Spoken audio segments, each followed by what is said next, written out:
नमस्कार. तरुण भारतच्या न्यूज बुलेटिनमध्ये मी रोहित साळुंखे आपल्या सर्वांचे स्वागत करतो. आता पाहूया ठळक घडामोडी. बेळगाव सिव्हिल हॉस्पिटलमध्ये सर्व्हर डाऊन झाल्याने ओपीडी नोंदणी केंद्रासमोर नागरिकांची तासनतास तात्काळत उभे राहण्याची वेळ निर्माण झाली होती. त्यामुळे नागरिकातून तीव्र संताप व्यक्त करण्यात येत होता. रुग्णाला घेऊन आलेल्या नागरिकांची मोठी तारंबळ उडाली. यामुळे हॉस्पिटल कर्मचारी व नागरिकात वादावादी झाली. सिव्हिल हॉस्पिटलमध्ये उपचारासाठी येणाऱ्या नागरिकांची संख्या मोठी आहे. रुग्णांना उपचार घेण्यापूर्वी ओपीडी नोंदणी केंद्रावर नाव नोंदणी करून पावती घ्यावी लागते. यानंतर पुढील उपचाराला सुरुवात केली जाते. यासाठी नागरिक सकाळपासूनच सदर केंद्रावर गर्दी करतात. सोमवारचा दिवस असल्याने उपचारासाठी मोठ्या प्रमाणात रुग्ण दाखल झाले होते. अनेक नातेवाईकांनी नोंदणीसाठी रांगा लावल्या होत्या. मात्र सर्व्हर डाऊन झाल्याने नोंदणी करणे अशक्य झाले. त्यामुळे बराच काळ नागरिकांना तात्काळत उभे राहावे लागले.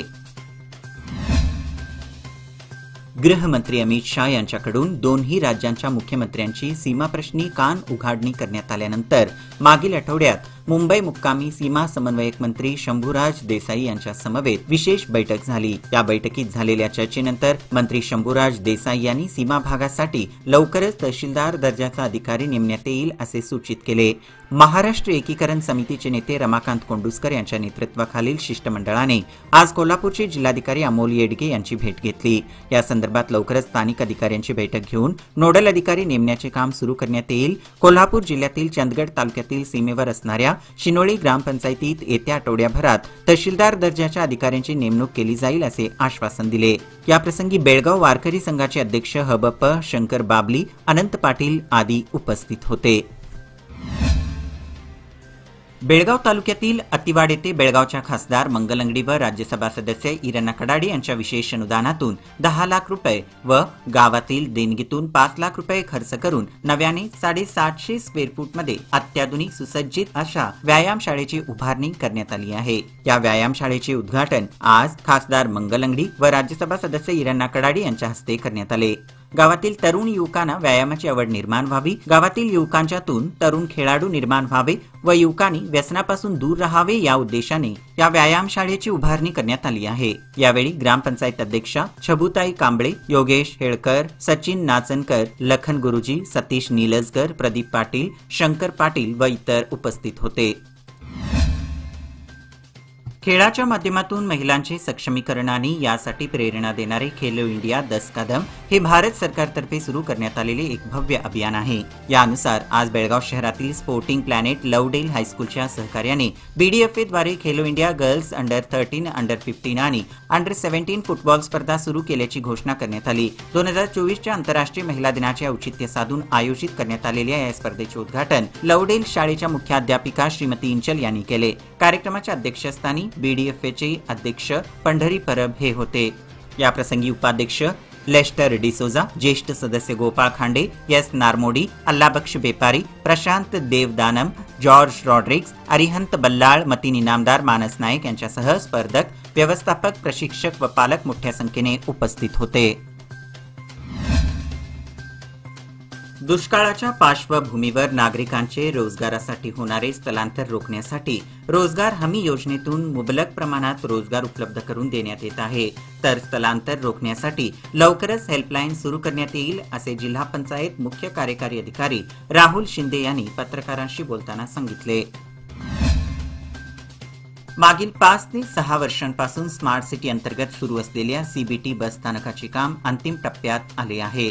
शेवटच्या टप्प्यातील फर्निचर आणि अंतर्गत इतर कामे हाती घेण्यात आली आहेत. येत्या 2 महिन्यात बस स्थानक प्रवाशांच्या सेवेत दाखल होईल अशी माहितीही उपलब्ध झाली आहे. तब्बल 31 कोटींच्या निधीतून मध्यवर्ती आणि सीबीटी बस स्थानकाचा विकास साधला जात आहे. यापैकी मध्यवर्ती बस स्थानकाचे काम पूर्ण झाले आहे. सीबीटी बस स्थानकाचे कोरोना आणि इतर कारणामुळे लांबणीवर पडले होते. मात्र आता कामाला जोर आला असून काम अखेरच्या टप्प्यात आले आहे. लोकमान्यच्या मुदत ठेव योजना म्हणजे सुयोग्य कालावधी सर्वोत्तम व्याजदर. आता तुमच्या गुंतवणुकीवर मिळवा 9.30% परतावा. अधिक माहितीसाठी आजच कॉल करा 180021245050. योजना फक्त सभासदांकरता. नियम अटी लागू. लोकमान्य, जिथे पैसा वाढतो आणि नातं वृद्धिंगत होतं. गेल्या 25 वर्षांपासून कंत्राटी पद्धतीने महानगरपालिकेच्या वाहनावर चालक म्हणून काम करत आहोत. आम्हाला कायमस्वरूपी नोकरीत सामावून घेणे गरजेचे आहे. मात्र आमच्याकडे दुर्लक्ष करून नव्याने चालकांची नियुक्ती केली जात आहे. यामुळे आमच्यावर अन्याय झाला आहे. तेव्हा आम्हाला तातडीने नोकरीत सामावून घेणे अशी मागणी जय भीम चालकांनी क्लीनर संघटनेच्या वतीने मनपा उपायुक्तांकडे निवेदनाद्वारे करण्यात आली आहे. उचगाव येथील श्री शिवप्रतिष्ठान हिंदुस्थान उचगाव शाखेच्या वतीने शिवकालीन युद्ध, कला व संरक्षण शिबिर, लाठी, भाला, रणवार, भारतीय व्यायाम यातील धारकरी व रणरागिणी यांना शिवचरित्रावर आधारित प्रश्नमंजुषा स्पर्धा रविवारी दिनांक 11 फेब्रुवारी रोजी सकाळी 11 वाजता श्री मळेकर्णी देवस्थान उचगाव येथे पार पडली. इंचलकरंजी येथील व भिडे गुरुजींच्या सोबत सतत असणारे आणि स्वच्छता दूत म्हणून ओळखले जाणारे महाजन गुरुजी यांच्या उपस्थितीत या स्पर्धा पार पडल्या. गावातील सर्व धारकरी, रणरागिणी आणि परिसरातील शिवभक्त, नागरिक, युवक यावेळी उपस्थित होते. या प्रश्नमंजुषा स्पर्धेत 70 विद्यार्थी-विद्यार्थिनींनी भाग घेतला होता. नुकत्याच कोलकाता येथील बिस्वा बांगला कन्व्हेन्शन सेंटर येथे 74व्या भारतीय दंत परिषदेचे आयोजन करण्यात आले होते. यामध्ये आयडीए बेळगाव शाखेने 7 राष्ट्रीय पुरस्कार जिंकले. डॉक्टर राधाकृष्ण हरवडेकर यांना सर्वोत्कृष्ट अध्यक्ष, डॉक्टर बिंदू होसमनी यांना सर्वोत्कृष्ट सचिव, विद्यार्थ्यांसाठी उत्कृष्ट उपक्रम, डॉक्टर बिंदू होसमनी यांना उपविजेता करंडक व सर्वोत्कृष्ट जर्नल, डॉक्टर व्यंकटेश तेलकर यांना सर्वोत्कृष्ट वैज्ञानिक उपक्रमासाठी विशेष पुरस्कार, आयडीए हेड ऑफिसचे अध्यक्ष डॉक्टर राजीव छुग, सरचिटणीस डॉक्टर अशोक ढोबळे आणि मान्यवरांच्या हस्ते पुरस्कार प्रदान करण्यात आले. नांगनूरकेडी तालुका हुक्केरी येथे पशुसंवर्धन आणि पशुवैद्यकीय सेवा विभाग हुक्केरी, ग्रामपंचायत नांगनूरकेडी, दूध उत्पादक संघ व श्री कालभैरव दूध उत्पादक संघ नांगनूर केएम यांच्या संयुक्त विद्यमानाने मिश्र जातीच्या गायी आणि वासरूचे प्रदर्शन आयोजित करण्यात आले होते. या प्रदर्शनाचे उद्घाटन मुख्य तालुका पशुवैद्य अधिकारी डॉक्टर रमेश कदम, ग्रामपंचायत अध्यक्षा शांतव्वा देसाई, दड्डी पशुवैद्य अधिकारी डॉक्टर एस.बी. मोकाशी, इरणा देसाई, अण्णासाहेब बेनवाडी, ईश्वर बेनवाडी यांच्या हस्ते फीत कापून करण्यात आले. या स्पर्धेमध्ये दड्डी गावातील 55 वासरांनी भाग घेतला होता.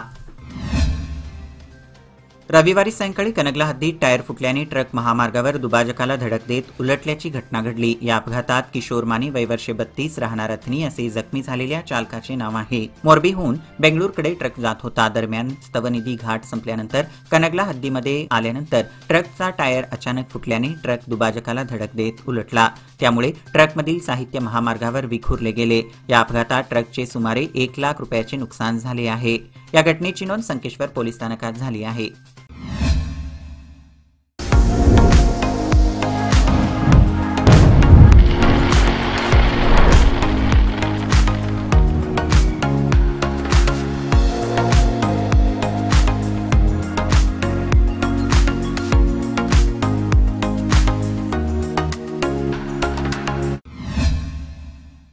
निपाणी शहर व परिसरातील लाखो शिवभक्तांचे श्रद्धास्थान असलेल्या महादेव गल्लीतील श्री महादेव मंदिरात 5 मार्च पासून महाशिवरात्री उत्सवास प्रारंभ होणार आहे. 5 ते 14 मार्च असे 10 दिवस भरगच्च कार्यक्रम होणार असून कार्यक्रमाचा लाभ घेण्याचे आवाहन यात्रा कमिटीच्या वतीने करण्यात आले आहे. शेती पिकांना पाणी पुरवठा करण्यासाठी अक्कोळ येथील वेदगंगा नदी काठावर अनेक शेतकऱ्यांनी विद्युत मोटारी बसविल्या आहेत. येथील 4 मोटारी अज्ञात चोरट्यांनी लांबवल्याची घटना उघडकीस आली आहे. या घटनेत अंदाजे 1,60,000 रुपयांचा फटका मोटर मालकांना बसला आहे. शुक्रवारी रात्री विद्युत पुरवठा खंडित असल्याने मोटारी बंद होत्या. त्यामुळे नदी परिसरात शुकशुकाट होता. याचा फायदा घेऊन चोरीचा प्रकार घडला आहे. या घटनेची नोंद निपाणी ग्रामीण पोलिसात करण्यात आली आहे. चालकाचे नियंत्रण सुटल्याने डिझेल टँकर वाहन उलटल्याची घटना विजापूर शहरातील बसवेश्वर चौकात घडली आहे. सोमवार पहाटेच्या सुमारास डिझेल टँकर चालकाचे नियंत्रण सुटल्याने शहरातील बसवेश्वर चौकातील जेडीएस कार्यालय समोर उलटला. या घटनेत चालक गंभीर जखमी झाला. अपघातामुळे वाहतूक काही काळ ठप्प झाली होती. टँकर उलटल्याचे वृत्त समजताच वाहतूक पोलिसांनी घटनास्थळी धाव घेत क्रेनच्या सहाय्याने टँकर वाहन हटवून वाहतूक सुरळीत केली. विजापूर वाहतूक पोलीस ठाण्याच्या हद्दीत हा अपघात झाला आहे. आगामी लोकसभा निवडणुकीच्या पार्श्वभूमीवर जमखंडी व हुन्नूर येथे डीवायएसपी शांतवीर ई यांच्या नेतृत्वाखाली आरएएफ बटालियन व पोलिसांनी पथसंचलन केले। आरएएफ असिस्टंट कमांडर नवीन कुमार, इन्स्पेक्टर शशी, एनएम निलंगी, जमखंडी ग्रामीण पोलीस ठाण्याचे पीएसआय महेश संकर होसमनी, आरएएफ जवान, पोलीस आदी या पथसंचलनामध्ये 100 जणांनी सहभाग घेतला।